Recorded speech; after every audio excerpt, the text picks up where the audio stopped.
आज हम लोग भौतिकी का एक नया अध्याय स्टार्ट कर रहे हैं। पहले हम लोगों ने ठोसों के यांत्रिक गुण के बारे में इसके पहले का अध्याय का हमने पढ़ा था। आज हम लोग का चैप्टर होगा, जो टॉपिक है तरलों के यांत्रिक गुण। तरल तुमको क्या किसको कहता है? तो तरल तुमको जो हो गया, तरल हो गया तुमको जो कि जैसे पदार्थ का तीन अवस्था होता है, ठोस, द्रव और गैस। द्रव और गैस जो कि प्रवाहित हो सकता है, इसीलिए इसे संयुक्त रूप से हम लोग क्या कहते हैं? तरल कहते हैं। चलो इसी लाइन को पहले लिख लेते हैं। तरल का परिभाषा हो गया, द्रव और गैस, द्रव और गैस को संयुक्त रूप से तरल कहते हैं। संयुक्त रूप से तरल कहते हैं। इसको हम लोग क्या कहेंगे? तरल कहते हैं। तरल मतलब प्रवाहित हो सकता है। तरल प्रवाहित होता है, मतलब कि प्रवाह होगा उसका, प्रवाहित होता है। तो पहले हम लोग जो है तरल का जो है तुमको कुछ गुण पढ़ेंगे। जब तरल स्थिर होता है तो उसके क्या क्या गुण होते हैं।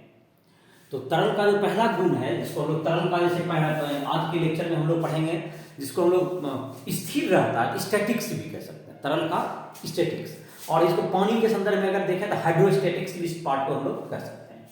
तो इसमें पहले हम लोग पढ़ेंगे जब तरल स्थिर होता है तो उससे जुड़ा हुआ कुछ कंसेप्ट है। जैसे दाब, हर तरफ जैसे हवा है, हवा हर तरफ से हम पर क्या लगाता है? दाब लगाता है, जिसको प्रेशर कहते हैं। प्रेशर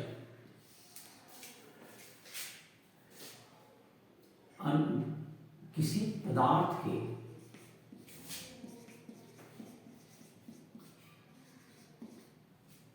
सभी बिंदुओं पर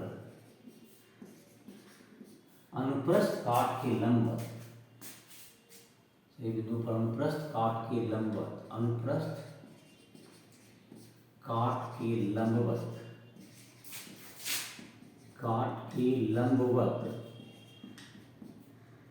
प्रति इकाई क्षेत्रफल में कार्यरत बल, प्रति इकाई क्षेत्रफल में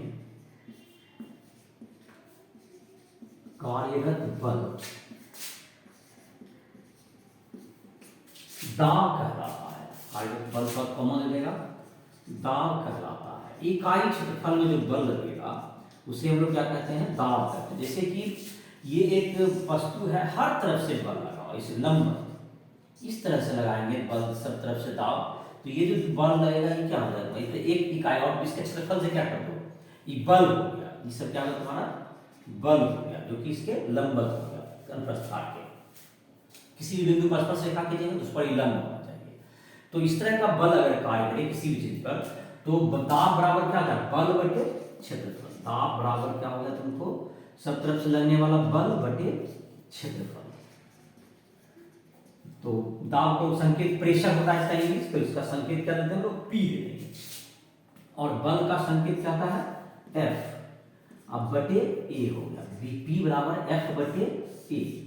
तो एफ हो गया तुमको बल के लिए, और बल का मात्रक होता है न्यूटन, क्षेत्रफल का मीटर स्क्वायर। एसआई मात्रक क्या होगा इसका? एसआई मात्रक हो गया तुमको न्यूटन प्रति मीटर स्क्वायर, या इसको पास्कल भी कहते हैं, या पास्कल, पीए। इसको क्या पढ़ेंगे? पास्कल कहते हैं इसको। तो बल का मात्रक हो गया एसआई मात्रक पास्कल, या न्यूटन प्रति मीटर स्क्वायर। जहां तक कि बीमा की बात है, इसका बीमा क्या हो जाएगा? बल का बीमा याद होगा ml/t-2 बाय क्षेत्रफल का l गुना l, एक l कट गया तो क्या होगा तुमको? ml-1 और t-2। ये हो गया इसकी दाब की बीमा। तो ये तुम्हारा हो गया दाब, हो गया तुमको। तो ये तुम्हारा दाब के बारे में हो गया। जैसे दाब का, जैसे तुमको एक दिया हुआ है, वो प्रश्न है तुमको स्टैटिक बुक में, उसको डील कर लेते हैं। दाब के बारे में पहले से भी परिचित होगा, नया क्वांटिटी नहीं, भौतिक राशि, पहले से ही इसके बारे में जानकारी होगी। तो यह तुमको दाब इक्वल टू बल बटे क्षेत्रफल है। प्रति इकाई क्षेत्रफल पर जो बल कार्य करेगा उसे हम लोग दाब कहेंगे। एनसीईआरटी बुक में एक प्रश्न है कि एक 40 केजी का आदमी है और उसका भार जो है, तुमको सारा भार कहाँ रहता है? पैर पर रहता है। उसका पैर का एक हड्डी है जो सबसे बड़ा हड्डी होता है, जिसको हम लोग कहते हैं सबसे बड़ा बोन होता है, जिसका नाम होता है फीमर, जो पैर में पाया जाता है। तो उसका क्षेत्रफल जो अनुप्रस्थ काट का दिया हुआ है 10 सेंटीमीटर स्क्वायर, तो उस पर कितना दाब काम कर रहा है? तो उसका क्षेत्रफल है 10 सेंटीमीटर स्क्वायर और भार है आदमी का 40 केजी। तो पैर तो दो होता है तुमको आदमी का, तो जाहिर दोनों पैर मिल करके क्या लेगा, उसका भार लेगा। और एक अनुप्रस्थ काटा सकता जो फीमर हड्डी है, हड्डी का नाम याद भी रख लेगा, यह मानव शरीर का सबसे बड़ा हड्डी होता है, बोन। उसका नाम हो गया तुमको फीमर बोन। तो फीमर में तुमको उसका दिया हुआ है क्षेत्रफल 10 सेंटीमीटर स्क्वायर एक का, और आदमी का द्रव्यमान है 40 किलोग्राम।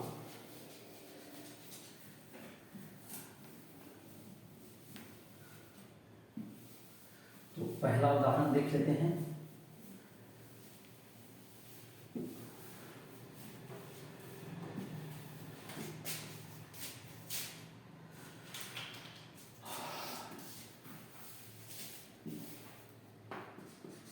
NCERT का उदाहरण 1 नंबर, तरंगों के प्रवाह जो तरंगों के यांत्रिक गुण अध्याय का।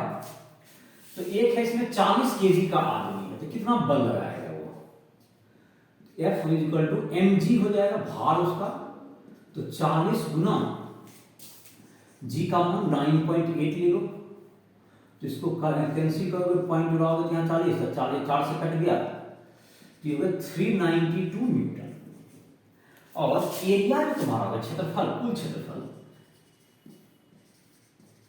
दोनों का क्षेत्रफल कितना? 2 गुना, 2 पैर है इसे 2 गुना 10 सेंटीमीटर स्क्वायर है, तो 1 सेंटीमीटर स्क्वायर में 10 पावर माइनस 2 होता है, तो 2 सेंटीमीटर में 10 पावर माइनस 2 होता है, तो स्क्वायर है 10 पावर माइनस 4 मीटर स्क्वायर, तो 20 गुना 10 पावर माइनस 4 मीटर स्क्वायर का निकल गया तुमको। अच्छा फल हो गया। अब दाब निकालना, तो दाब बराबर क्या होता है तुमको? बल बटे क्षेत्रफल। तो बल बटे क्षेत्रफल, तो बल हो गया 392 बटे क्षेत्रफल हो गया तुमको 20 गुना 10 पावर माइनस 4, तो माइनस 4 है ये, तो 392 है, तो 10 पावर 4 ऊपर चला गया, तो 1 0 10 पावर 3 बचा, 10 पावर 3 हो गया, इसको 2 पॉइंट खिसकाएंगे, तो 1.96 इंटू 10 पावर 5, कितना आंसर है? 1.96 इंटू 10 पावर 5 पास, या 2 इंटू 10 पावर 5 भी हो सकता है, अगर जी का वैल्यू 10 लेंगे तो कितना आंसर है? तो 2.5 करते हैं 10 टू पावर 5 कितना नैनोमीटर होती है माइनस का स्क्वायर। अरे कितना बोला? 1.2 गुना, हाँ 2 तो जी का वैल्यू 10 लोगे तो 2 आ जाएगा। जी का वैल्यू हमने 9.8 ले लिया, इससे 1.96 आया है। अगर तुमको जी का वैल्यू क्या लिया जाएगा? 10 लिया जाएगा तो 2 भी आंसर आ जाएगा। समझ में आ गया होगा? ये हो गया तुम्हारा। इसके बाद एक नियम है जिसको हम लोग कहते हैं पास्कल का नियम। तो पास्कल का नियम क्या कहता है? पास्कल जिसके नाम पर तुमको अभी जो दाब का मात्रक तुमने देखा था, पास्कल रखा गया है। एक साइंटिस्ट का नाम है जिसने कि एक लॉ दिया है, इसी के सम्मान में दाब का मात्रक भी पास्कल हम लोग रखते हैं। और एक बहुत ही इंपॉर्टेंट नियम है द्रव का, जिसको समझते हैं, जिस पर बहुत से मशीन भी बनाए जाते हैं, द्रव चालित मशीन वगैरह इस पर बनाए गए हैं और इसे काफी उपयोग है। तो पास्कल का कहना था कि अगर कोई तरल स्थिर है का या एक समान गति से भी चल सकता है, लेकिन उसमें त्वरण ना हो। किसी तरल में अगर त्वरण नहीं है तो वह तरल जो है तुमको उसके प्रत्येक अगर कोई क्षैतिज में कोई बिंदु पर रहेगा तो हर जगह पर दाब समान रहता है। एक काफी इंपॉर्टेंट लॉ है जिसको फिर से मैं बोलता हूं, जरा ध्यान दो क्या बोल रहे हैं। किसी भी स्थिर तरल में अगर तरल स्थिर है का मतलब रुका हुआ है या वो एक समान वेग से चल रहा है, तो जैसे उसमें जड़त्व रहना चाहिए, जो कि तुमको त्वरण नहीं होना चाहिए। जड़त्व मतलब त्वरण रहेगा तो वो क्या हो जाएगा तुमको, तब यह नियम लागू नहीं होगा। तो पास्कल का नियम क्या हुआ? तो किसी तरल के किसी एक क्षैतिज में, किसी स्थिर तरल के किसी क्षैतिज में स्थित प्रत्येक बिंदु पर दाब हमेशा समान होता है। तो चलो देखते हैं इसको। पास्कल का नियम,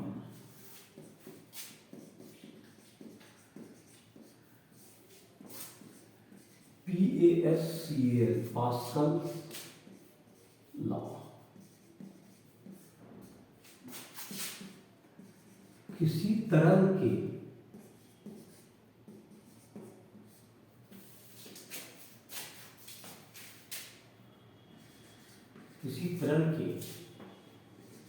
एक क्षैतिज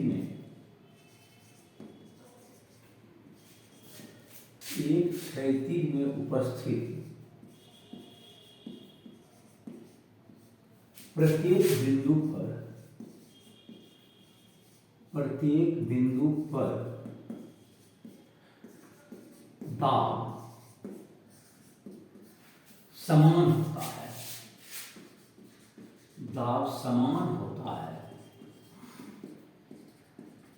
जब तरल में त्वरण न हो।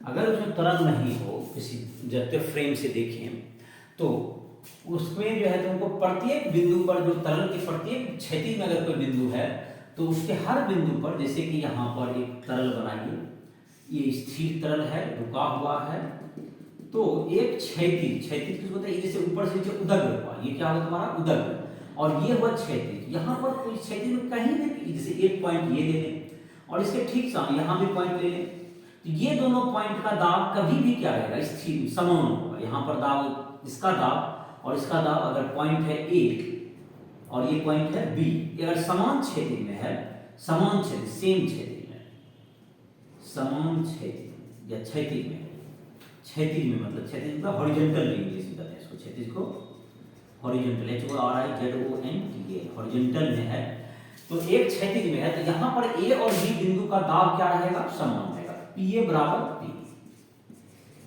अगर समान क्षैतिज में है तो दाब हमेशा समान रहेगा। तो ये तुमको ये इस लॉ को समझ सकते हो, पास्कल का नियम। इसके बहुत से एप्लीकेशन हैं, तो पास्कल के नियम को हम लोग पास्कल के नियम पर तुमको बहुत से इसकी एप्लीकेशन है। जैसे कि तुमको एक तुम ऊंचाई के साथ दाब निकाल सकते हैं, जैसे अलग अलग इसका देखो यूज निकालते हैं। जैसे पास्कल का नियम समझ में आ गया होगा, तुम देखते होगे, तुम अपने घर वगैरह में अगर मिस्त्री को काम करते हुए देखा, जहाँ लेबलिंग करता है, देखो वहां पर उसके हाथ में एक पाइप रहता है उसके पास, जिसे पाइप लेवल कहते हैं। घर में जो काम करता है उसके पास वो देखोगे, तुमको जब जैसे जमीन वगैरह बनाएगा तो उसको लेवल करना होता है जमीन को, तो वह देखोगे एक जगह पर पानी को सटाएगा, पानी का एक छोर पर यहाँ रखेगा और दूसरा तरफ कहीं भी जाए तो ऊंचाई बिल्कुल सेम हो जाए। जैसे उसका जमीन उस समय ऊबड़ खाबड़ है और उसको लेवल करना है, तो कैसे करता है, तो क्या करेगा, एक पाइप का एक छोर यहाँ रखेगा, एक छोर यहाँ रखेगा, और दोनों जगह कभी भी पाइप पे जो पानी का लेवल होगा बिल्कुल सेम होगा, और इससे ये तुमको क्षैतिज हो जाएगा।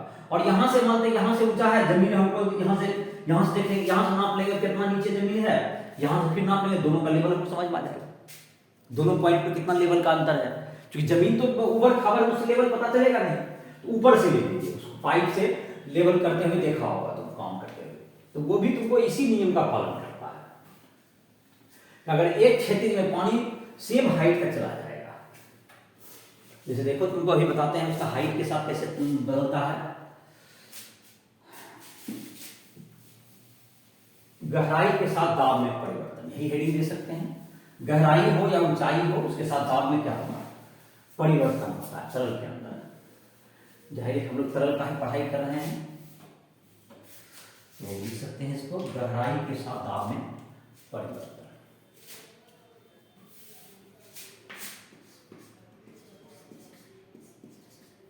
गहराई के साथ दाब में परिवर्तन, गहराई के साथ दाब में परिवर्तन। गहराई के साथ दाब परिवर्तन का मतलब ये होगा, जैसे देखो, जैसे जैसे तुमको है, अभी बोल रहे थे जो पास्कल का नियम है वह कहता है कि एक क्षैतिज में दाब समान होगा, लेकिन अगर उदग्र में हम ऊपर से नीचे जाएं, मतलब यहाँ पर जैसे पानी भर दिए, एक उदग्र में यहाँ से, जैसे यहाँ पर वायुमंडल का दाब होगा, यहाँ पर नहीं है तो क्या है तुमको वायुमंडलीय दाब, जिसको हम लोग P0 कहते हैं। यहाँ पे वायुमंडलीय दाब हो गया, यहाँ पर वायुमंडलीय दाब हो गया। और इससे अगर H गहराई में चल जाए किसी बिंदु पर, यहाँ पर गहराई में यहाँ का दाब बदल जाएगा, तो यहाँ पर जो बिंदु है तुमको इसकी गहराई अगर h है, यहाँ से यहाँ तक की गहराई क्या हो गई, स्मॉल h ले लो, और ए बिंदु ए इसको मान लो, ये बिंदु का नाम हो गया ए। यहाँ पर दाब कितना होगा, यहाँ पर दाब मान लेते हैं P, यहाँ पर दाब कितना हो गया P। तो इन दोनों में क्या संबंध है, इस बात को समझने के लिए यहाँ पर देखो, इसका चित्र यहाँ बना लेते हैं। तो यहाँ पर अगर इसको थोड़ा सा इस ढंग से बनाए, यहाँ पर पानी हो गया और यहाँ से यहाँ तक हो गया, तो इस ढंग का इतना अनुप्रस्थ काट कर ले लिए पानी का। अब देखो यहाँ पर अगर क्षेत्रफल a है तो इसका कितना भार लगेगा, इसका P नॉट a, ये अनुप्रस्थ काट है, ए के लिए अनुप्रस्थ काट का क्षेत्रफल बराबर a हो गया, अनुप्रस्थ काट का क्षेत्रफल बराबर a। और इधर के तरफ तुम्हारा आ जाएगा ये P नॉट a हो गया, और इस तरफ से इसका जो क्षेत्रफल हो गया P गुना a हो जाएगा, इसका हो गया P गुना a हो जाएगा। इधर मतलब ऊपर का जो पानी, ऊपर का वायुमंडलीय दाब है, और नीचे में क्या रहता है तुमको, ये जो पानी है तुमको नीचे का पानी क्या करेगा, इसको ऊपर की ओर धकेलेगा, इधर तो का इधर का इधर कैंसिल आउट हो जाएगा साइड बाय साइड। तो ये दोनों तरफ से प्रेशर समान होगा ना, इधर से भी ठेला इधर से भी, सब अच्छे से दाब बराबर होगा तो कैंसिल हो जाएगा। लेकिन नीचे वाला जो पानी, जो नीचे का पानी उसको ऊपर जो दबाएगा तो वह P नॉट P A रहेगा। और इसके साथ साथ क्या रहेगा, ये जितना तरल तुमने लिया है इसका भार भी तो पृथ्वी जमीन का मतलब mg पृथ्वी खींचेगा इसको, तो इसका भार किधर क्यों काम करेगा, नीचे क्यों। P नॉट A और इसका भार मतलब किस तरल का भार, जो तरल का पर हम लोग प्रयोग कर रहे हैं जिसका क्षेत्रफल A लिए हैं, द्रव का भार, यहाँ पर क्या लिख देंगे, ये तुमको द्रव का जैसे तुमको है भार किधर काम करेगा, ये mg, द्रव का भार किधर काम करेगा, नीचे की ओर। तो इस पे कौन कौन बल लग गया, देखो जैसे कि तुम्हारा अगर P नॉट A लग गया ऊपर से, Pa लग गया नीचे से, एक क्या काम करेगा इसमें, द्रव का भार काम करेगा। तो ये तुम्हारा द्रव का भार किधर की ओर काम करेगा, द्रव का भार नीचे की ओर काम करेगा, तो द्रव का भार mg, mg बराबर द्रव का तरल का भार। तो अब कितना हो जाएगा, यहां पर लिखते हैं P नॉट A ऊपर से नीचे की ओर, और प्लस क्या चीज, भार भी नीचे की ओर काम कर रहा है, अब बराबर क्या होगा तुमको P इंटू A, ऐसा हो गया तुमको। देखो क्या हुआ तुम्हारा, जैसे कि यहाँ पर ये तरल है तुम्हारा, ये तुम्हारा तरल है, ये तुमको P नॉट A ऊपर से यहाँ वायुमंडलीय दाब लगा, और यहाँ से क्या होगा, ये दाब लगा, और एक इसका भार mg लगा, इन दोनों का जोड़ जो हो गया P not A plus mg, नीचे की ओर जो लग रहा है संतुलन में है, बराबर P A हो गया, समझ आ गया होगा। अब तुम्हारा क्या हो गया, Pa is equal to P into A बराबर क्या हो गया, P not A plus mg, तो P नॉट A और m को क्या लिख सकते हैं, m को लिख सकते हैं आयतन एरिया गुना हाइट, इतना का आयतन हो गया, और गुना घनत्व गुना g।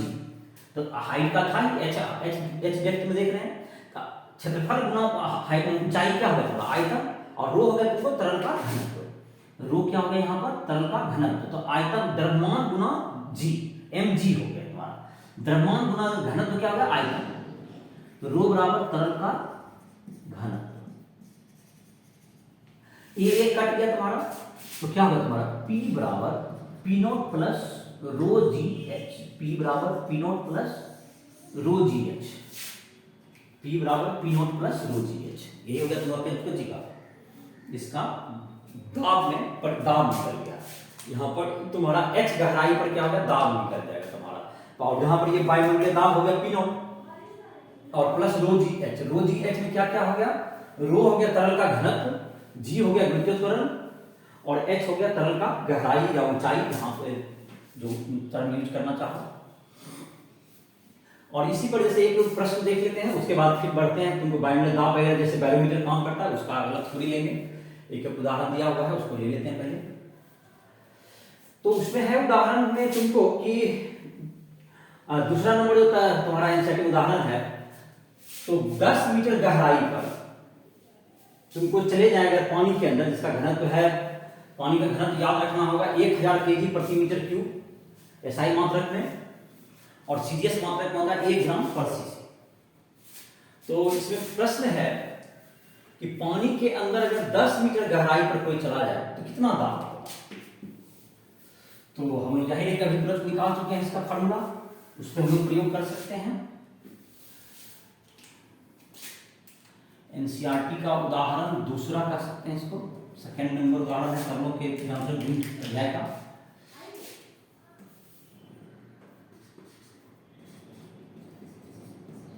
एनसीईआरटी उदाहरण 2 तरल के यांत्रिक गुण का। तो ये है तुमको 2 नंबर में तुमको दिया हुआ है तुमको कि पानी के अंदर यहां पर जैसे दाब है तुमको पी नॉट, वायुमंडलीय दाब होगा, और 10 मीटर गहराई पर कितना दाब होगा। तो यहां पर तुमको पी नॉट ए हो गया, और यहां पर क्या होगा तुम्हारा पी ए, और इधर का इसका भार क्या हो गया एम जी। तो एम जी, तो ए मतलब अनुप्रस्थ का क्षेत्रफल, और इसका हाइट अगर क्या मांगे एच, जैसा अभी बनाए तो फिर से बना लेते हैं इसी को, फॉर्मूला याद ना भी हो तो भी बन जाएगा। तो नीचे की ओर क्या लगा था P not A plus M G equal to P A. Direct formula नहीं लगाए, डायरेक्ट मतलब इसको फिर से डिराइव कर देते हैं, कुछ एक मिनट का काम है। और द्रव्यमान को क्या लिखते हैं आयतन, मतलब आयतन का हो गया क्षेत्रफल गुना हाइट गुना घनत्व गुना g, that's equal to P A. ये कर दिया तुम्हारा, तो P naught plus rho g h is equal to P. तो तुम्हारा यही आंसर होगा, पी बराबर क्या होगा तुम्हारा पी नॉट वायुमंडलीय दाब। वायुमंडलीय दाब याद कर लो 1 × 10⁵, 1 × 10⁵ पास्कल होता है, और प्लस रो कितना होगा पानी का घनत्व होता है 1000 मीटर, 1000 केजी प्रति मीटर क्यूब, और जी का मान हो गया 10 ले लो, और तुमको 10 मीटर गहराई, 10 मीटर गहराई। तो ये तुम्हारा क्या हो जाएगा 1 × 10⁵ पास्कल प्लस ये भी तुम्हारा 1 × 10⁵ ही हो गया तुम्हारा। देखो 1000 में ये 2 5 जीरो हो गया तुम्हारा, 1000 में 3 जीरो और 10 10 में 2 जीरो, तो 5 जीरो हो गया। तो 1 × 10⁵ तो 2 × 10⁵ पास्कल आंसर हो गया तुम्हारा। P बराबर P not plus rho g H लगाओ, या डायरेक्ट देखो जैसे बल के आधार पर क्या कर दिए इसको निकाल दिए, यहाँ पे इधर नीचे का बल बराबर ऊपर का बल, या P बराबर P not plus rho g H. जिस फॉर्मूला पर ही बना सकते हो, चाहे उसको संतुलित करके ही बनाओ, उसको क्षेत्रफल के आधार पर भी लिख बनाओ, तुरंत बन जाएगा। ये होगा एनसीईआरटी का दूसरा उदाहरण। और अभी पास्कल नियम का दूसरा उपयोग हम लोग देखते हैं वायुमंडल जो हम लोग के ऊपर में है, जो कि बहुत ऊंचाई तक है। तो वायुमंडलीय दाब कैसे निकालेंगे, इसको हम लोग किस प्रकार से क्या कर सकते हैं, इसका मान निकाल सकते हैं। इसमें भी पास्कल का नियम लागू करके हम लोग निकाल सकते हैं। तो वायुमंडल का दाब क्यों है, वायुमंडल जो हवा है, हवा हम पर दबाव लगाता है, ऐसा सुना होगा। तो दबाव क्यों लगाता है, हवा में क्या है, हवा का ऊपर से अगर हवा के ऊपर चलते चले जाएं तो एक समय आएगा जब हवा अगर समाप्त हो जाएगा तो उस समय क्या रहेगा, उसका कोई भार नहीं रहेगा, उसका कोई वजन नहीं रहेगा, उसका कोई दाब भी नहीं होगा कोई। तो उसके ऊपर वायुमंडल के जस्ट जब ऊपर चले जाते हैं वायुमंडल दाब क्या है मेरा शून्य हो जाएगा ऊपरी सतह पर, एकदम ऊपर जहां से वायुमंडल शुरू होता होगा। तो उसके नीचे क्या हो गया कि वहां पर से तो गहराई में जैसे जैसे अभी बताया था गहराई में से यहाँ पर वायुमंडल दाब शून्य हो गया ऊंचा, और जैसे जैसे यहाँ पर इसका भार काम करा mg, तो यहाँ तक पृथ्वी तक आते आते क्या हो जाएगा, इसका पूरा वजन हमको लेना पड़ता है, इसका भार जो होता है वही क्या करती है काम करता है, वायुमंडलीय दाब का काम करता है। तो जैसे वायुमंडलीय दाब को हम लोग कैसे निकाल सकते हैं इसको, तो वायुमंडल का दाब कितना होता है, इसको अगर किसी को मेजर करना हो, क्योंकि हाइट तो वायुमंडल कहाँ तक है, उसका घनत्व भी अलग अलग लेवल पर, जैसे हवा का घनत्व है जमीन के आसपास ज्यादा घना हवा होता है, ऊपर जैसे जैसे जाएंगे हवा का घनत्व भी क्या होता जाएगा, कम होते जाता है, तो एक रूपता नहीं होता है, घनत्व एक जैसा नहीं है। तो वायुमंडलीय दाब का यहाँ पर किसी को मान निकालना है, तो पास्कल के नियम के, पास्कल का जो नियम है इसके आधार पर वायुमंडलीय दाब का मान भी क्या कर सकते हैं, निकाल सकते हैं। एटमॉस्फेरिक प्रेशर, वायुमंडलीय दाब को मापने का जो यंत्र होता है एटमॉस्फेरिक प्रेशर को कौन मेजर करता है, उस यंत्र का नाम बैरोमीटर। एटमॉस्फेरिक प्रेशर को मापने का यंत्र है तुमको जिसका नाम है बैरोमीटर। तो वायुमंडलीय दाब के क्या करेंगे, बैरोमीटर कैसे बना सकते हैं, देखो पास्कल का नियम के आधार पर हम लोग बैरोमीटर को बना सकते हैं और उससे हम लोग दाब को निकाल सकते हैं। जैसे देखो क्या करेंगे, बैरोमीटर के लिए क्या है, एक तुमको ले लेते हैं, एक ट्यूब ले लेंगे, उसमें क्या कर दें, एक कोई भी द्रव ले लो, यहां पर ये तरल ले लीजिए तुमको। तो इसमें क्या करना है, एक खाली मतलब वैक्यूम होना चाहिए उसमें, इसको इसमें पलट दो, एक ट्यूब में, ट्यूब को इसमें पलट दो, तो देखो कि इसमें तुमको जो है यहां पर इसमें कुछ द्रव चढ़ जाएगा, इसमें द्रव जो है ऊपर चढ़ जाएगा इसमें। अब ये कैसे, तो ऊपर काहे चढ़ेगा, मतलब क्या बताया फिर से समझो, एक कोई तरल ले लीजिए यहाँ पर, इसमें किसी एक खाली जिसमें कि निर्वात हो, यहाँ पर क्या हो, निर्वात हो, कुछ नहीं हो, तो इसमें देखोगे इस सतह के ऊपर तक इसमें तुमको तरल चढ़ जाएगा। इसमें सतह के ऊपर तक निर्वात यहाँ रहेगा, यहाँ पर क्या रहना है, निर्वात, वैक्यूम, मतलब हवा भी नहीं होना चाहिए, यहाँ पर हवा नहीं होना चाहिए, तो क्या होगा, इसमें चढ़ जाएगा।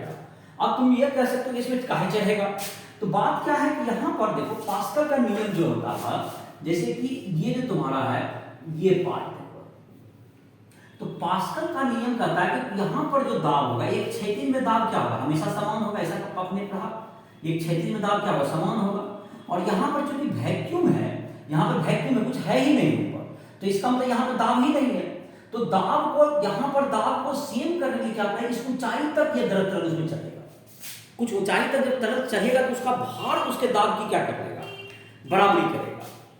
तो फिर से इस बात को तुम समझ सकते हो कि क्या बताया गया कि अगर तुमको निर्वात रहेगा उस नली में, तो निर्वात रहेगा तो वहां पर कोई कुछ है ही नहीं ऊपर, तो उसका दाब शून्य है वहां पर, और जैसे यहां पर जो तुमको तरल है उसका दाब क्या है, वायुमंडलीय दाब के बराबर होता है, उस तरल का दाब किसके बराबर है, वायुमंडलीय दाब के बराबर होगा, तो वह तरल उसमें ऊपर चढ़ेगा, तभी तो हाइट गेन करेगा, तभी वो वायुमंडलीय दाब की बराबरी करेगा। तो जैसे कहने का अर्थ ये हुआ तुमको यहाँ पर, जैसे कि तुमको सड़क का निचोड़ ये तुमको ऊपर चढ़ जाएगा इस ढंग से, और ये ऊपर क्यों चढ़ता रहेगा, क्योंकि इस जगह का, इस पॉइंट का दाब अभी यहाँ अंदर में 0 है, और यहाँ पर क्या है तुमको, इसका तो P नोट है, तो ये दाब नीचे रहेगा, कम रहेगा, तो ये धीरे धीरे क्या कर देगा, इसको ऊपर पहुंचा देगा, और ये एक पर्टिकुलर ऊंचाई तक क्या हो जाएगा, यहाँ से एक पर्टिकुलर ऊंचाई H तक ये चढ़ जाएगा, और ये तब तक चढ़ेगा, यहाँ पर वैक्यूम है, निर्वात, तो निर्वात है, यहाँ पर दाब शून्य है, यहाँ पर जो दाब होगा P नोट, ये P नोट यहाँ पर है इसका वायुमंडलीय दाब, जो कि यहाँ भी हो जाएगा, हर जगह क्षेत्र में P नोट होगा, इधर P नोट हो जाएगा, तो P नोट बराबर क्या हो गया, वहां पर वैक्यूम है, तो P वैक्यूम में क्या हो जाता है 0, और प्लस क्या हो गया रो G इंटू H, तो रो हो गया तरल का घनत्व और G इंटू H, तो रो क्या होगा, तुमको जिस तरल में इसको डुबाया है, रो बराबर तरल का घनत्व, और H बराबर क्या हो गया, तरल द्वारा प्राप्त ऊंचाई, तरल द्वारा प्राप्त ऊंचाई, और G का मान तो होता है। इसके लिए क्या किया गया, इसको समझ सकते हैं हम लोग, तो इसके लिए यही बैरोमीटर बन गया हमारा। बैरोमीटर में क्या होगा, बैरोमीटर का हो गया काम, देखो बैरोमीटर में क्या बनाने के लिए किया हमने, एक निर्वात ट्यूब को, जैसे कि होगा जिसका ऊपर की ओर बंद रहे, ऊपर का भाग बंद रहे, नली टाइप का रहे, उसको क्या करो, उसमें निर्वात करके, निर्वात मतलब उसको वैक्यूम पंप से हवा निकालना पड़ेगा उससे, और हवा निकाल करके उसमें डाल दीजिए, तो जो तरल है यह तरल उसमें ऊपर की ओर चढ़ जाएगा, ऊपर जब चढ़ेगा तो उसमें क्या होगा, तुमको उसकी ऊंचाई को आप नाप लीजिए, यहाँ से सतह से कितना ऊंचाई पर है, और रो GH कर लीजिए, आपका वायुमंडलीय दाब इससे निकल जाएगा। कैसे निकल, ये भी समझ में आएगा, काहे रो GH करेंगे, क्योंकि हाइट तो तुम्हारा H है, जितना ऊपर चढ़ा ऊपर निर्वात है, ऊपर कोई दाब है नहीं, कुछ हवा नहीं है उसमें, और हवा रहेगा तब तुमको नहीं चढ़ेगा, ये भी ध्यान रखना, अगर उस में तुमको हवा नहीं निकालोगे तो उसमें चढ़ेगा ही नहीं ऊपर, तो नहीं जाएगा, तो यही है तुम्हारा। अब तुम ये कह सकते हो निर्वात पंप, एक और इसका टेक्निक हो सकता है, कोई कहे कि निर्वात पंप हमें, मेरे पास नहीं है, हमको बनाना है,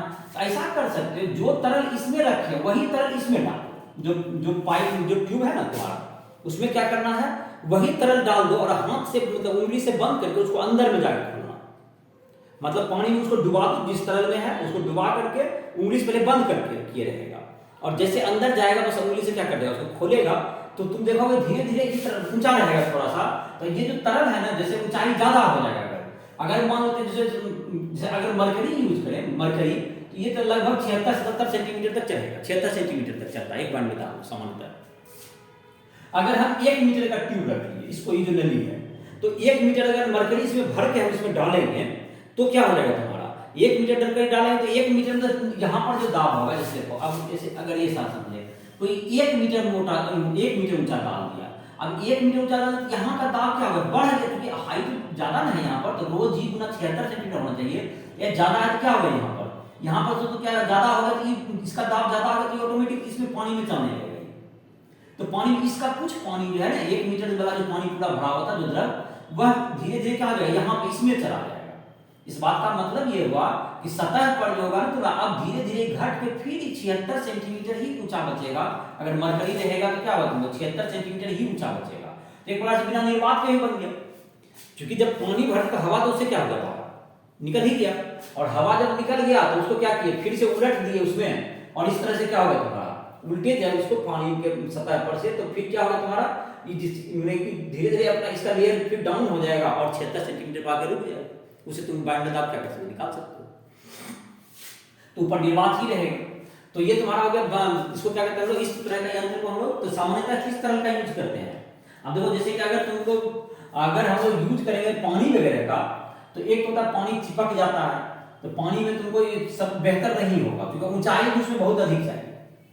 तो सामान्यतः किस तरह का यूज करते हैं इसके लिए, बैरोमीटर में हम लोग मरकरी का यूज करते हैं, जिसका घनत्व तो बहुत अधिक होता है, तो ऊंचाई लगभग 76 सेंटीमीटर के आसपास आता है।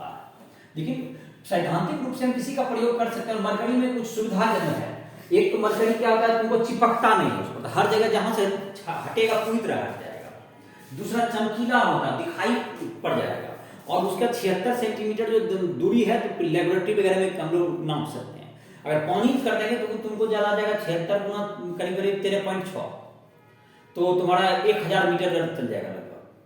1000 मीटर के आसपास, तो मतलब 1 किलोमीटर ऊंचा करते हैं, कहाँ से ऊंचाई करेगा, 76 सेंटीमीटर है नहीं, 76 सेंटीमीटर है तो लगभग मैंने 1 मीटर 1.5 मीटर ऊंचाई, तो 1.5 मीटर ऊंचाई पर जाए, ज्यादा ऊंचा पाइप लगेगा उसमें, तो किसी घन को कम रहेगा। तो सामान्यतः बैरोमीटर में क्या करते हैं, बैरोमीटर में मरकरी का उपयोग करते हैं लोग। मरकरी का बैरोमीटर में कौन सा तरह यूज किया जाता है, तो लिख देते हैं बैरोमीटर, यहाँ थोड़ा सा एक लाइन लिख देते हैं, बैरोमीटर से वायुमंडलीय दाब ज्ञात किया जाता है,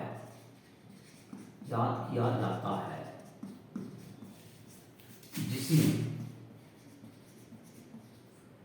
एक निर्वात नली को मरकरी में डुबाने पर मरकरी को पारा भी कहते हैं हिंदी में, मरकरी नली में ऊपर चढ़ती है, जिसके आधार पर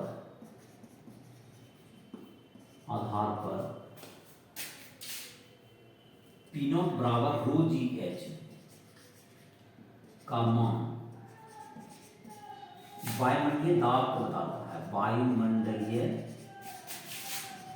दाब को बताता है, वायुमंडलीय दाब को बताता है, वायुमंडलीय दाब को बताता है, तो वायुमंडलीय दाब को ही बताएगा। तो वायुमंडलीय दाब का मात्रक हो गया पास्कल, तो 1 × 10⁵ पास्कल। P0 बराबर क्या होगा तुम्हारा, तो 1.013 × 10⁵ पास्कल होता है। और इसमें कितना मरकरी चढ़ेगा तुमको, उसमें 76 सेंटीमीटर मरकरी का दाब, 76 सेंटीमीटर लगभग चढ़ेगा। रो जी एच रो होता है, और मरकरी का घनत्व भी तुमको जहां तक लिख देते हैं, मरकरी का घनत्व रो बराबर 13.6 × 10⁵ केजी प्रति मीटर क्यूब, ये किसका हो गया, मरकरी का घनत्व। अगर तुमको याद रखना चाहो याद रख सकते हो, मरकरी का ही घनत्व होता है। और एक पता तुमको जैसे समस्या से जुड़ा हुआ प्रश्न होता है, जिसमें एक दिया जाता है कम अक्सर मतलब कि अपेक्षिक घनत्व देता है। तो अपेक्षिक घनत्व होता है तुमको किसी भी चीज का घनत्व बटे पानी का घनत्व, तो पानी का घनत्व मतलब एक से भाग करके उसको अपेक्षिक घनत्व बोला जाता है। तो अपेक्षिक घनत्व होगा तो उसमें पानी का घनत्व क्या करना पड़ेगा, गुणा करना पड़ता है। पानी का घनत्व 1000 होता है, उससे गुणा करना होगा, ऐसा ही मात्रक निकालने के लिए। अपेक्षिक घनत्व जैसे मरकरी का अपेक्षिक घनत्व रहेगा 13.6, और उसमें जब घनत्व कहेंगे तो उसको 1000 से क्या करेगा, गुणा करेगा। ये तुमको हो गया वायुमंडलीय दाब। और इसी में क्या होता है तुमको, जैसे कि जमीन किसी जगह पर अगर चलेंगे बैरोमीटर पर, जैसे तो बैरोमीटर, अब तुमको बैरोमीटर में तुमको निकाला जाता है, तुमको दाब निकालेगा। तो वायुमंडलीय दाब निकल जाएगा किसी जगह पर, तो हवा तो हर जगह उपस्थित है, तो एब्सोल्यूट दाब जैसे कहते हैं, तो P बराबर P naught plus rho g H जो होता है इसको हम लोग कुल दाब कहते हैं। P बराबर जैसे कि अगर हाइट, अगर हम लोग चले गए समुद्र के अंदर चले गए, जैसे कि मान लेते हैं समुद्र के अंदर गए h गहराई तक, कहीं भी गए h गहराई तक किसी पानी में गए, इसकी गहराई कितना है h है, तो यहाँ का जो दाब आएगा h गहराई पर ये P आएगा, तो P यहाँ पर है बायोमेट्रिक दाब P नॉट, तो P बराबर क्या होता है P not plus rho g H.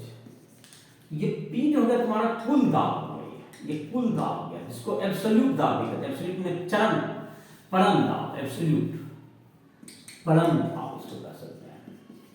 लेकिन अगर कोई दूसरा उपकरण से हम लोग तौलेंगे, नापते हैं जो मैनोमीटर से, तो वहां पर तो हर जगह पर मैनोमीटर, जैसे एक जगह से दूसरी जगह का दाब का तुलना करना, तो उसके लिए मैनोमीटर का प्रयोग करते हैं, तो हर जगह किसका दाब प्रयोग होते रहता है, तो बायोमेट्रिक दाब तो हर जगह है, तो जो गेज दाब होता है, गेज दाब बराबर कहते हैं लोग, गेज दाब जो कि नापा जाएगा बराबर P माइनस पी नॉट बराबर रो जी एच, क्योंकि ये तुमको मेजर ही नहीं हो पाता है, ये रो जी एच ही मेजर होगा। जैसे कि यहां पर अगर देखो मान लो खुला हुआ है कोई, यहां पर है, तो इसमें जो है तुमको बायोमेट्रिक दाब तो हर जगह होगा ही होगा, तो इसमें जैसे कि हाइट कितना मरकरी चलेगा, तो वो दोनों के अंतर के बराबर ही हाइट चलता है, तुमको ये मैनोमीटर दोनों तरफ मरकरी भाग जाएगा, तो इस तरह का ये उपकरण होता है। इसको पी नॉट को नहीं जोड़ेंगे, दूसरे शब्द में हुआ जबकि परम दाब निकालना है एब्सोल्यूट प्रेशर, तो पी नॉट को भी बायोमेट्रिक दाब को जोड़ दीजिए जो हर जगह है ही, उससे एक्स्ट्रा इतना आपको मिलेगा। और अगर गेज दाब है जो नापने वाला दाब है, तो उसमें रोजी सिर्फ पी नॉट को नहीं जोड़ना है, तो वो क्या निकल जाएगा तुमको गेज दाब निकल जाएगा। अब है तुमको एक क्वेश्चन अभी दिया हुआ है इसका, जिसमें है तुमको एनसीईआरटी का उदाहरण नंबर 3 और 4 इस पर आधारित है। 3 नंबर है तुमको दिया हुआ कि वायुमंडलीय दाब तुमको हम लोग जानते हैं कि 1 × 10⁵ पास्कल होता है, तो वायुमंडल कितना ऊंचाई तक होगा, तो वायुमंडल की ऊंचाई बताना है इसके आधार पर। देखो एनसीईआरटी उदाहरण तरंगों के यांत्रिक गुण का तीसरा नंबर, इसमें है कि वायुमंडलीय दाब, जैसे कि यहां पर आपने कहा कि पृथ्वी के एकदम ऊपरी सतह पर चले जाते, यहां तो कुछ नहीं होगा, हवा नहीं होगा, तो कितना ऊंचाई तक, यहां पर तो हवा का कितना है दाब पी नॉट है, और ये ऊंचाई पूछ रहा होगा h वायुमंडल का, और यहां पर दाब क्या है, यहां पर दाब शून्य, यहां पर दाब क्या है शून्य है, तो ये कितना ऊंचाई तक रहा होगा इसका वायुमंडल का, तो पी नॉट बराबर वायुमंडल का जो दाब है डायरेक्ट अगर देखें तो रो जी एच, यहां पर रो क्यों कौन सा है, हवा है तुम्हारा, और हवा का घनत्व तुम्हारे क्वेश्चन दिया हुआ है, तो हवा का घनत्व दिया हुआ 1.29 हवा का घनत्व हो गया, और गुना जी का मान ले लेते हैं 9.8, और h कितना होगा तुमको, h का मान हमें निकालना है, फाइनली कितना ऊंचा तक होगा, और p नॉट का जो मान होता है ये ले लेते हैं 1 × 10⁵ 1.013 × 10⁵ पास्कल, तो h का मान आ जाएगा तुमको 1.013 × 10⁵ पास्कल बाय कितना होगा तुम्हारा, रो का मान हो गया 1.29, हवा का घनत्व जो प्रश्न दिया हुआ है, इंटू जी का मान 9.8, तो इससे तुमको निकालेंगे कितना मीटर हो गया, तो ये लगभग 8 किलोमीटर के आसपास आता है, ये कितना आ जाएगा तुमको 8 किलोमीटर के आसपास ये आएगा। लेकिन यह भी बहुत हद तक सही नहीं भी होगा, इसका एक कारण ये होगा, इसका बहुत इसमें त्रुटि होने का एक कारण तो हवा का घनत्व तो हर जगह पर जो समुद्र तल से जैसे जैसे ऊंचा चलते जाएंगे तो हवा का घनत्व तो घटता जाता है, और हम लोग इस कैलकुलेशन में क्या मान के चल रहे हैं कि हवा का घनत्व तो क्या हो रहा है सब जगह समान है, जो कि कहीं न कहीं पूरी तरह सही नहीं है, और इस तरह से जो कि ये ऊंचाई आएगा 8 किलोमीटर, ये रफली सही होगा, तो हवा का विस्तार इसके ऊपर तक है, लेकिन हवा का घनत्व ऊपर जाने में क्या होता चल जाएगा, कम होते जाता है। ये तुमको एक अप्रोक्सीमेट वैल्यू है, और हवा का घनत्व चूंकि हर जगह समान नहीं है, तो ये जो निकाला गया होगा ये पूरी तरह सही नहीं आएगा, क्योंकि तुम्हारे प्रश्न के मुताबिक जो घनत्व दिया 1.29 जो हवा का लगभग पृथ्वी की सतह के समुद्र तल के आसपास होता है, और ऊपर जाने के लिए घनत्व घटता है, तो उसका इसमें कंसीडरेशन नहीं किया गया है इस कैलकुलेशन में। अब है जैसे तुमको चौथा उदाहरण है जिसके 3 भाग है तुम्हारा, कि समुद्र के अंदर अगर हम लोग का गहराई तुमको 10 किलोमीटर गहराई, समुद्र के अंदर 10 किलोमीटर गहराई पर कितना दाब होगा। एक तो तुमको गेज दाब निकालना है, पहला में कुल दाब निकालना है, दूसरा पार्ट में गेज दाब निकालना है, और तीसरा पार्ट में है एक पनडुब्बी के खिड़की, पनडुब्बी जो कि पानी के अंदर रहता है ना, उसके एक खिड़की पर कितना बल रहेगा, बल और दाब में सफल होगा तो वो निकल जाएगा। देखो जैसे कि है एनसीईआरटी का उदाहरण नंबर 4 है,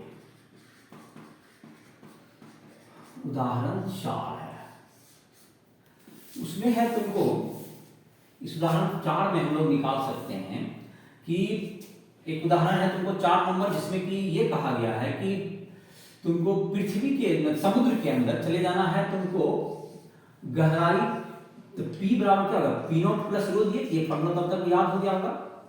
तो कुल दाब, तो ये तुमको वायुमंडलीय दाब लेते हैं 1 × 5 पास्कल ही दिया हुआ है, और घनत्व दिया हुआ है तुमको 1.03 × 10⁻3, मतलब कि 1030 करीब।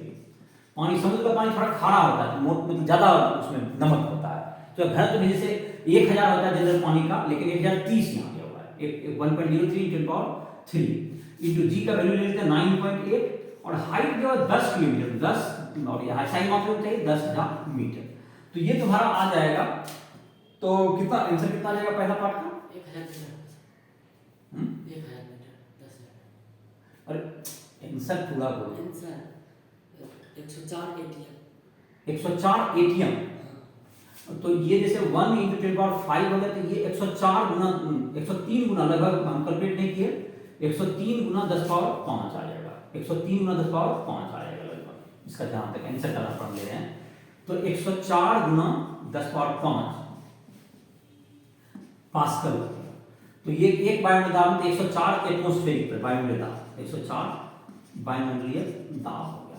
तो 10 किलोमीटर 10,000 मीटर, 10,000 में 10/4 हो गया, जी का 9.8 उधर ही हो गया, तो 1030, हाँ तो लगभग 1 जीरो उधर जाएगा, 1030 103 हो गया उधर, और लगभग 10 जी का वैल्यू 10 लोगे तो 103 आएगा, हम तो 9.8 लिख दिए हैं, जैसे जी का वैल्यू इसका 10 दिया गया है, जी का वैल्यू कितना यूज किया जाएगा 10, तो तुम्हारा एग्जैक्ट आ जाएगा। तो ये तुम्हारा हो गया कुल दाब हो गया। अब जहां तक कि एक है तुमको, तो गेज दाब का है, तो गेज दाब में कौन सा दाब हट जाएगा तुम्हारा, ये जो तुम्हारा वायुमंडलीय दाब है वो हट जाएगा, बी पार्ट में है तुमको गेज दाब। गेज दाब बराबर क्या आ जाएगा तुमको, 104 एटीएम आया है तुम्हारा, 104 - 1 बराबर 103 एटीएम, क्या यही दिया है, 103 वायुमंडलीय दाब, 103 वायुमंडलीय दाब से बराबर होगा। अब सी पार्ट में है कि तुमको देखो जैसे कि एक खिड़की है, यहाँ पर दाब है तुमको, एक खिड़की है, एक खिड़की में तुमको इधर से जैसे खिड़की हुआ, इधर इसके अंदर में वायुमंडलीय दाब के बराबर रखा गया, P0 के बराबर रखा गया है, ये P0 गुना A के बराबर बल रहेगा, इधर की तरफ कितना बल लगेगा, P × A लगेगा, जो कि तुमको इधर की तरफ 104 एटीएम का लगेगा, इधर की तरफ 1 एटीएम के बराबर बैलेंस हो गया, तो कुल दाब कितना बचा तुम्हारा, कुल दाब बराबर बल बराबर क्या हो गया, PA - P0A। PA का मतलब था ये तुमको 104 एटीएम के बराबर था, 104 एटीएम, तो 104 गुना A हो गया, एटमॉस्फेरिक प्रेशर को 10⁻5 से गुना कर दो, और गुना A बाद में ले लेंगे, -1 गुना 10⁻5 गुना A का मान दिया हुआ है प्रश्न में, या 103 गुना 10⁻5, क्षेत्रफल का मान A जो दिया हुआ है घटाने के बाद A हो गया, क्षेत्रफल है तुम्हारा 103 गुना 10⁻5 गुना क्षेत्रफल है 20 सेंटीमीटर गुना 20 सेंटीमीटर, 20/100 और गुना 20/100 मीटर बदल दिए, ये 25 से भाग हो गया, 103/25, तो लगभग 4 गुना 10⁻5, कितना आंसर है न्यूटन, 4.12 गुना 10⁻5, 4.12 गुना 10⁻5 मीटर का बल लगेगा। ये तुम्हारा हो गया इसका आंसर, 4.12 गुना 10⁻5। तो समझ में आ गया होगा, इधर से दाब लो तुम्हारा, देखो गेज दाब के बराबर ही नेट दाब लगा, इधर से इधर कितना दाब था, वायुमंडलीय दाब को मेंटेन किए हुए पनडुब्बी के अंदर, और यहाँ जो समुद्र के अंदर चला इसका दाब बढ़ गया काफी, लेकिन अंदर जो आदमी है जो भी है, तो उसके अंदर भी तो वायुमंडलीय दाब मेंटेन किया गया होगा, तो दोनों में एक्स्ट्रा दाब होगा उतना ही लेना है, 104 मतलब एटीएम नहीं लेना, 103 एटीएम ही लेना होगा इसमें, क्योंकि अंतर दोनों का वही रहेगा, बाहर में 104 है लेकिन अंदर भी 1 एटीएम के बराबर है, तो दोनों का घट जाएगा, जैसे यहाँ चित्र में बता रहा है। तो ये तुम्हारा था। इसके आधार पर अब जैसे पास्कल नियम के आधार पर बहुत सा द्रव चालित मशीन भी बनाया जाता है। जैसे मशीन क्या बनाता है, जैसे कि कोई भी तुमको पिचकारी है, जैसे सुई वगैरह देते हैं, या तुमको तो सुई में जैसे क्या होता है दाब अलग अलग, जैसे जैसे जहां पे क्षेत्रफल छोटा हो जाएगा तो वहां पर जो तरल होता है तुमको, तो उसका जो तुमको दाब होगा मेंटेन करने के लिए, जैसे कि तुम्हारा है, इसको पहले इसका नियम देख लेते हैं। द्रव चालित मशीन, द्रव चालित मशीन में क्या है, तुमको जब एक जगह का क्षेत्रफल तुमको छोटा रहेगा और एक जगह का बड़ा रहेगा दाब का, तो उसका जो है एफ का मान क्या होता है, बल का मान बदल जाता है। द्रव चालित मशीन, तो द्रव चालित मशीन में जैसे तुमको यूज करते हैं, जैसे कि किसी चीज का भार उठाना हो तो उसमें भी हम लोग इसका यूज करते हैं। तो द्रव चालित मशीन,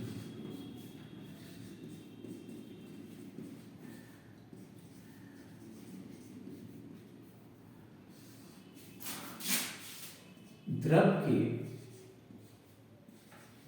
क्षैतिज के प्रत्येक बिंदु पर, क्षैतिज के प्रत्येक बिंदु पर, प्रत्येक बिंदु पर दाब समान होता है, दाब समान होता है। इसके आधार पर, इसके आधार पर कम भार के द्वारा, कम भार लगाकर अनुप्रस्थ काट के क्षेत्रफल को बढ़ा दिया जाता है। कम भार लगाकर अनुप्रस्थ काट के क्षेत्रफल को बढ़ाने पर, अनुप्रस्थ काट के क्षेत्रफल को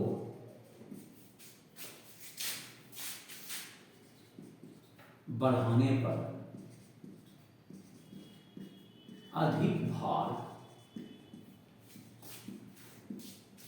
उठाया जा सकता है, उठाया जा सकता है, अधिक भार उठाया जा सकता है। तो ये तुमको जैसे कि है यहां पर एक चित्र के द्वारा इसको समझो। जैसे कि तुम देखता होगा गैरेज वगैरह में जैसे रहेगा, तुमको यहाँ पर कार खड़ा है या ट्रक खड़ा है, और इसमें क्या कर सकते हो, यहाँ पर तुमको क्या करेगा, यहाँ पर देखो, यहाँ पर एक छोटा सा अपर्चर बना हुआ है, यहाँ पर वजन डालना है, यहाँ पर क्षेत्रफल, यहाँ पर वजन जैसे F1 डालेंगे, और क्षेत्रफल यहाँ पर क्या है, क्षेत्रफल यहाँ पर A1 है, क्षेत्रफल यहाँ पर A1 है। अब यहाँ पर जब जाओगे इस जगह पर क्या है, यहाँ पर पानी भर देगा सब जगह, जो भी सबसे सस्ता तरल तरल तो जाए पानी ही है, पानी ही डाल दो उसमें, पानी डाल दिया। और यहाँ पर जब वजन रखेगा कोई भी, तो सेम क्षैतिज में क्या होता है, सेम दाब होगा, तो यहाँ का दाब और यहाँ का दाब क्या होगा, बराबर होगा। इस बात का मतलब होगा कि यहाँ पर जो क्षेत्रफल चूंकि बड़ा है, तो ये बड़ा वजन को ही क्या कर लेगा, उठा लेगा। क्षेत्रफल मतलब क्षेत्रफल बराबर A2 हो गया। तो यहाँ पर जो दाब, तुमको दाब समान होगा, यहाँ का दाब मानी इधर का दाब बराबर, इधर का दाब बराबर होगा।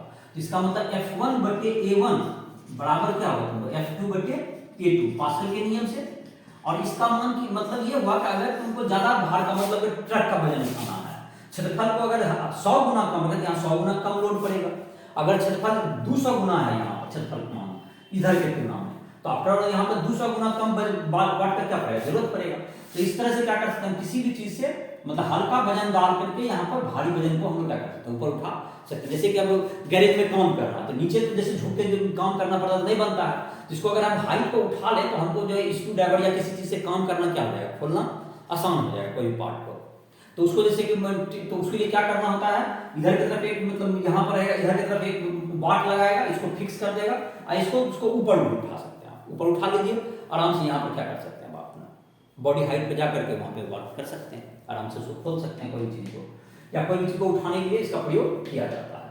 जैसे तुमको दूसरा खिलौना वगैरह में जाता है, जिसमें एक तरफ जैसे रहेगा क्या चीज, एक तरफ पतला बना है, जैसे तुम्हारा प्रश्न ये 5वां नंबर, एक तरफ पिचकारी है जिधर छोटा पिस्टन है, कम दबाएंगे, और इधर की तरफ कोई भारी चीज है उसको भी दाब देगा वो। मैंने बड़ा पिस्टन रख देंगे तो दाब बराबर होगा, तो बड़ा पिस्टन को ज्यादा बल लग जाएगा। तो पिस्टन मतलब इसका मतलब कम प्रयास से हम लोग क्या कर लिए, ज्यादा काम कर लिए। तो जैसा कि तुम्हारा प्रश्न है, तुम्हारा 5वां नंबर प्रश्न पढ़ो, उदाहरण 5वां। भिन्न भिन्न अनुप्रस्थ काट वाली दो पिचकारियों में बिना सुई के पानी भरा है और इन्हें ध्वनि से भरी रबर डंडी से कसकर जोड़ दिया गया है। छोटे तथा बड़े पिस्टन के व्यास क्रमशः 1 सेंटीमीटर। देखो छोटा वाला पिस्टन जो है उसका व्यास हो गया A1 दे दिया है 1 सेंटीमीटर इसको। हाँ ऐसे लिख देते हैं NCERT उदाहरण 5वां है तरल उत्तर यांत्रिक का 1 सेंटीमीटर स्क्वायर है। बड़ा वाला पिस्टन का 3 सेंटीमीटर। 3 सेंटीमीटर स्क्वायर व्यास है ये।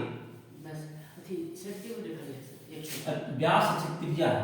अच्छा चलो व्यास दिया हुआ है। अच्छा क्षेत्रफल निकाल लेंगे तो A1 बराबर क्या होगा तुमको पाई गुना 3/2 और गुना 10 पावर -2 का होल स्क्वायर। 3 बोला पहला का। हाँ। अच्छा दूसरा का 9 कितना 1 सेंटीमीटर। पहला का 1 है। हाँ। ओ पहला का 1 है। चलो तो पाई गुना पहला का 1 है और दूसरा का 3 है। तो A1 बराबर हो गया पाई गुना व्यास है 1/2 त्रिज्या हो गया गुना 10 पावर -2 का होल स्क्वायर और A2 हो गया तुम्हारा पाई गुना 3/2 गुना 10 पावर -2 का होल स्क्वायर। ये हो गया A1 A2 और क्या है वो 10 न्यूटन का बल लगाया जाता है। पहला वाला बल लगाएगा। देखो F1 बटे क्या होता है तुम्हारा A1 = F2/A2। F2 का मान निकालेंगे कहा है तो 10 मीटर का यहाँ पर लगाया। देखो 10 मीटर बटे A1 कितना होगा पाई गुना 1/2 गुना 10 पावर -2 का होल स्क्वायर बराबर F2 बटे पाई गुना 3/2 गुना 10 पावर -2 का होल स्क्वायर। तो F2 क्या हो जाएगा तुमको 10 गुना 9 90। तो F2 बराबर 9 गुना 10 बराबर न्यूटन बराबर 90 न्यूटन। तो 90 न्यूटन का बल इसमें क्या करेगा कार्य करेगा। तो 90 न्यूटन का बल इसमें लगेगा बड़ा पिस्टन। चलो और क्या है यदि छोटे पिस्टन 6 सेंटीमीटर अंदर धक्का दिया। और एक पार्ट है ये। हाँ एक बार। अच्छा तो ये ए पार्ट निकलेगा तुम्हारा। ठीक है यदि छोटी पिस्टन को एक कितना सेंटीमीटर धक्का दिया जाए 6 सेंटीमीटर तो बड़ा वाला कितना बाहर निकलेगा।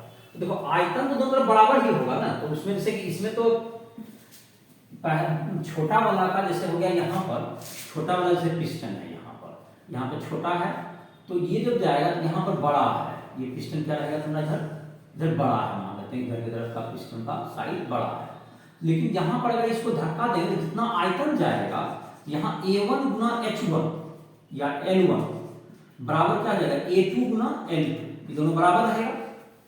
जितना आयतन इधर इसका उतना ही आयतन इसको बाहर जाना होगा। तो A1 कितना है तुम्हारा A1 का मान है पाई गुना 1/2 गुना 10 पावर -2 का होल स्क्वायर और इसको 6 सेंटीमीटर धक्का दिया ना 6 सेंटीमीटर बराबर क्या हो गया पाई गुना 3/2 गुना 10 पावर -2 का होल स्क्वायर गुना L2। तो L2 बराबर क्या होगा तुमको तो बाकी तो कट जाएगा 6 सेंटीमीटर बटे 9 बराबर 2/3 सेंटीमीटर इक्वल टू 0.67 सेंटीमीटर। ये बाहर जाएगा। और पार्ट है दूसरा पार्ट ये तुम्हारा मतलब दूरी बराबर नहीं तय करेगा क्योंकि आयतन जितना आयतन इधर से कोई चीज को दाओ पिस्टन से तो जितना पानी रहेगा इधर की तरफ धंसेगा उतना ही पानी को तो आगे जाना है। तो आयतन तो तुम्हारा क्या होगा आयतन बराबर होगा ना कि दूरी बराबर होगा। आयतन इधर की तरफ A1 गुना L1 हुआ तो उतना ही दूसरा तरफ क्या जाएगा A2 गुना L2 के बराबर होगा बाहर जाएगा। ये तुम्हारा हुआ 5वां उदाहरण। एक और उदाहरण यहीं पे दिया हुआ है पढ़ो छठा क्या है एक कार हाथ तक जैसे कार को उठाने का यहाँ बात है। ठीक है कार उठापक में छोटे पिस्टन जिसकी त्रिज्या 5 सेंटीमीटर है पर F1 का स्पिंडल वायु लगाती है। यह दाब 15 सेंटीमीटर त्रिज्या वाले दूसरे पिस्टन पर संचित होता है। यदि उठाई जाती 1 सेंटीमीटर बोला था इधर 5 सेंटीमीटर 5 सेंटीमीटर पहला। हाँ 5 सेंटीमीटर को व्यास त्रिज्या त्रिज्या दिया हुआ। ठीक है छठा उदाहरण तो 5 सेंटीमीटर इधर F1 बटे A1 का ही बात कर रहा है, बराबर F2 बटे A2। चलो मान लेते हैं। हाँ, पहला का F1 कितना बोला? नहीं, दूर बल 10 मीटर कितना? 15 सेंटीमीटर त्रिज्या बल।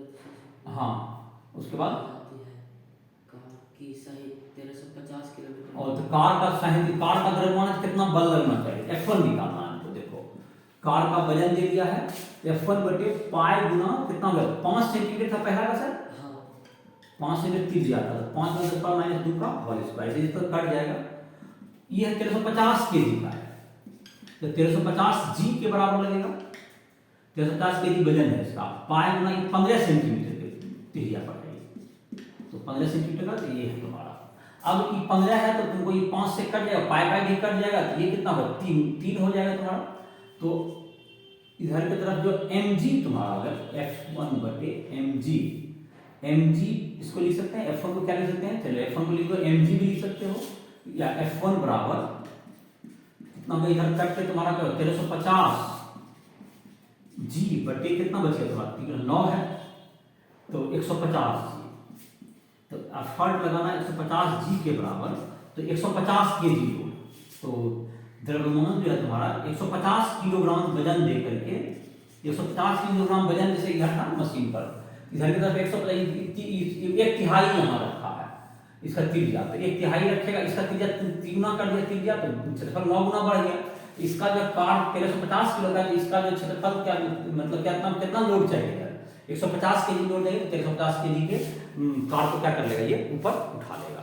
इस लेक्चर में हम लोगों ने जो है हाइड्रोस्टैटिक्स से जुड़े हुए कुछ कंसेप्ट के बारे में पढ़ा, और उसके जो आधार पर जो 6 उदाहरण थे स्टैटिक बुक का, उसको देखा हमने। तुमको जो भी किसी भी फिजिक्स केमिस्ट्री मैथ में किसी भी टॉपिक में दिक्कत हो तो तुम संपर्क कर सकते हो राइफल ऐप के माध्यम से हमसे, और किसी भी टॉपिक में जाने के पर्सनल टाइम भी तुम अपना ले सकते हो। जिस तरह इस लेक्चर को समाप्त करें, नेक्स्ट लेक्चर में हम लोग जो है बर्नौली थ्योरम इन सबों के बारे में हम लोग पढ़ेंगे, जो कि काफ़ी इंपॉर्टेंट होगा, वो भी इसी लेक्चर का उत्तर।